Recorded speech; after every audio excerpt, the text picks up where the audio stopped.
ఈరోజు తెలంగాణ రాష్ట్రంలో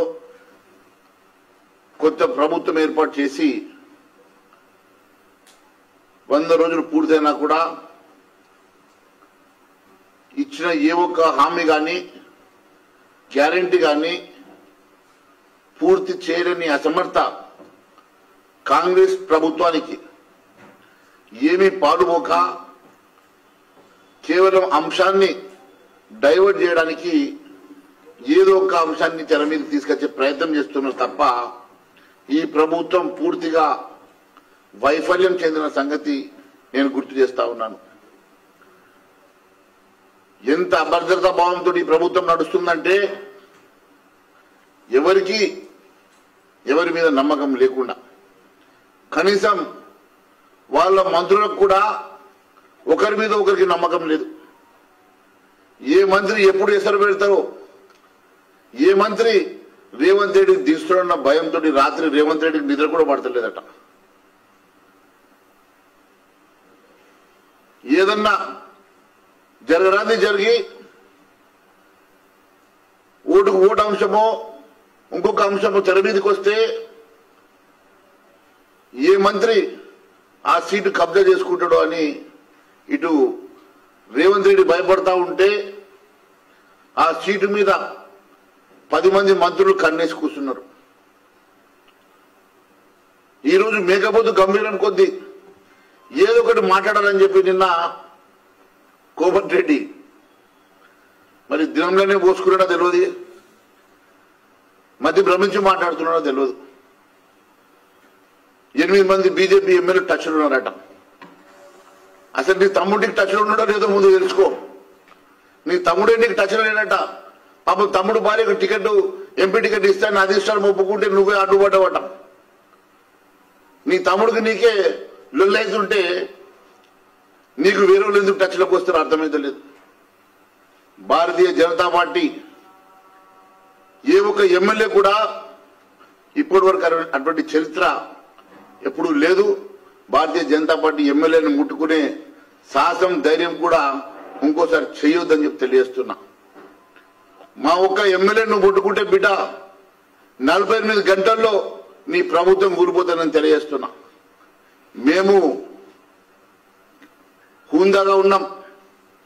ప్రజలు ఇచ్చినటువంటి మ్యాండేట్ కి గౌరవిస్తున్నాం కాబట్టి మేము గమ్ముగా మేము ప్రజాస్వామికంగా చాలా మిమ్మల్ని గౌరవించి సహకరిస్తున్నాం. ఏ రోజు కూడా అలాంటి ఆలోచన మేము చేయడం లేదు. కానీ నువ్వు ప్రతిపక్షంలో ఉన్నప్పుడు ఎమ్మెల్యేలు రాజీనామా చేసి వస్తలేరు, అలాంటి వాళ్ళు చెప్పుతూ కొట్టమని నువ్వు అంటావు. ఈరోజు ఏ ముఖం పెట్టుకొని ఈరోజు మరి నువ్వు ఈరోజు టీఆర్ఎస్ నుంచి ఎమ్మెల్యేలు కొనుగోలు చేస్తున్నావు. నిన్నెవరు కొట్టాలా? ఈ రకంగా ప్రతిపక్షంలో ఒక మాట అధికారంలో ఒక మాట ఎంతవరకు ఇది సమంజసమని చెప్పి అడుగుతున్నా. రేవంత్ రెడ్డి గారు ఎన్నో నీతి మాటలు చెప్పినావు, ఎన్నో కుంభకోణం గురించి మాట్లాడినావు. ఆ రోజు ఆక్షన్ భూముల విషయంలో ధర్నాలు చేసినావు, సిబిఐకి లెటర్లు ఇప్పించినావు. అది జరగదని తెలిసినా రాష్ట్ర ప్రభుత్వమే దానికి ఇనిషియేట్ చేయాలని తెలిసినా కూడా ఆ రోజు ఎన్నో డ్రామాలు చేసినావు కదా. మరి ఈరోజు ముఖ్యమంత్రి హోదాలో నువ్వు సిబిఐకి ఎందుకు ఆదేశిస్తలేవని అడుగుతున్నా. ఏ రంజిత్ రెడ్డి మీద ఆ రోజు నువ్వు ఆరోపణ చేసి ఏ రంజిత్ రెడ్డి మీదనైతే నువ్వు ఆ 10 ఎకరాల జూబ్లీస్ భూమి మీద అయితేనేమి, 4.5 ఎకరాల హనుమాన్ల గుడి ఉన్నటువంటి భూమి మీద అయితేనేమి, మొక్కజొన్నల స్కామ్ అయితేనేమి ఎన్నో అంశాలు మాట్లాడినావు కదా. మరి ఈరోజు ఆయన మీద నువ్వు ఎంక్వైరీ చేయడానికి ఏ మట్టం వచ్చింది? ఆయన నీ పక్కనే కూర్చోబెట్టుకొని కండవ కప్పుకొని చెట్టా పటాలు వేసుకొని తిరుగుతున్నావు. మరి మీ ఇద్దరి మధ్య ఏం ఒప్పందం కుదిరింది ప్రజానీకానికి తెలవాల్సిన అవసరం ఉన్నది. కేవలం కేసులని ఎంక్వైరీలను భయపెట్టి వసూళ్లకు తెగబడుతున్నావా నువ్వు? ఏ ఒక ఎంక్వైరీని కూడా ఆ రోజు నువ్వు ఒప్పుకున్నట్టుగా డిమాండ్ చేసినట్టుగా సిబిఐకి ఇవ్వకుండా కాళేశ్వరం సిబిఐ మాట్లాడినావు, కాళేశ్వరం సిబిఐకి ఇవ్వలేదు. ఆక్షన్ భూముల మీద సిబిఐ అన్నావు, సిబిఐకి ఇవ్వలేదు. అసైన్ భూముల మీద మాట్లాడినావు, ఏ ఒకటి సిబిఐకి ఇవ్వలేదు. చివరకు ఈరోజు టెలిఫోన్ ట్యాపింగ్ కూడా టెలికాం చట్టంలో కేంద్ర ప్రభుత్వ పరిధిలోకి వస్తుంది, హోంశాఖ పరిధిలోకి వస్తుంది. హోంశాఖ సెక్రటరీ పర్మిషన్ ఇవ్వకుండా ఏ రాష్ట్ర ప్రభుత్వానికి కూడా 1885 యాక్ట్ ప్రకారం 1885 టెలిగ్రాఫిక్ యాక్ట్ ప్రకారం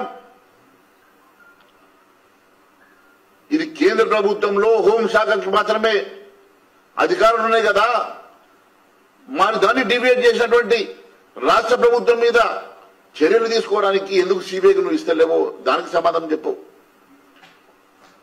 కాళేశ్వరం గాని అన్ని బిజినెస్ పేరు మీద నువ్వు డ్రామాలు ఆడుతూ కాంట్రాక్టర్ను భయపెట్టి జేబులు నింపుకునే ప్రయత్నం చేస్తున్నావు. ఇప్పటికే ఎక్కడెక్కడ ఎన్ని వసూలు చేస్తా ఉన్నావు, మా దగ్గర చిట్టా ఉన్నది బిడ్డ.